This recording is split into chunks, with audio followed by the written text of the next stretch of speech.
Hello, parents. I wanted to give this to you as the means to navigate the systems that we're going to use in my classes. So the first thing is that every class does have a Google Classroom site. The difference is that I'm not using this very heavily. We have another system that this is going to link to. And I know you might be thinking, another system, but trust me on this one.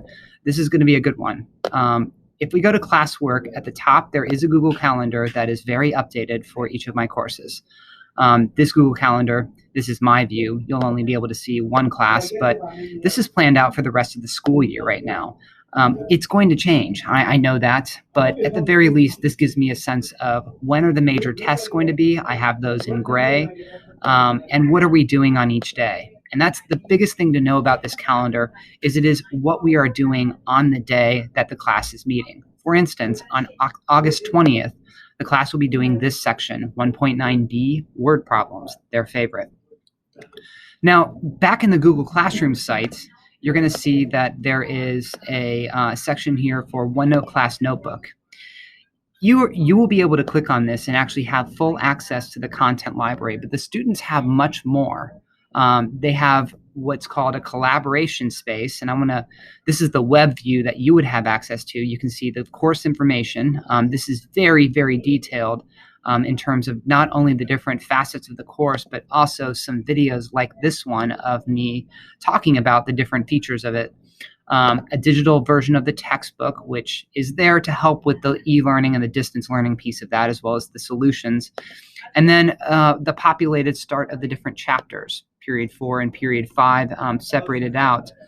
What I want you to know is that, and I'm going to switch over to the app version. This is what the students are going to be using, and it's a lot easier to use than the web version.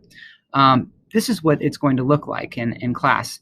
For instance, we were looking at the 1.9b word problems day. That represents a day of class. Every one of these major indents represents a day of class. And under that day, there will be a bell ringer. There will be class notes. There will be a video that will be probably replaced with a video recording of the class that I end up teaching, maybe some supplementary things.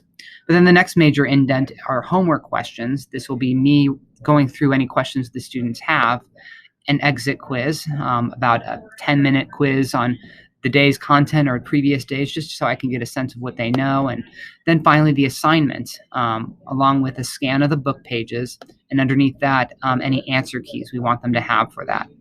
So everything for the day is within the same section, the same, on OneNote it's called a page, and you have these sub-pages, but everything is there in one spot.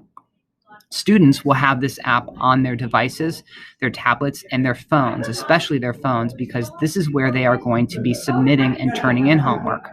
For instance, the 1.9b homework will be submitted under assignments. They will actually use their phones, use OneNote app on their phones to scan the pages that they've done by hand, or to just transfer the pages they've done digitally here, and then I will be grading it on here as well. I will have record of everything that they have done in the class, and I will be able to pull that back up if we need to have that discussion about how a student's progressing.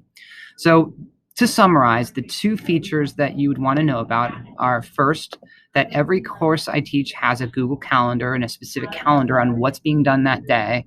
And then every course also has a OneNote class notebook.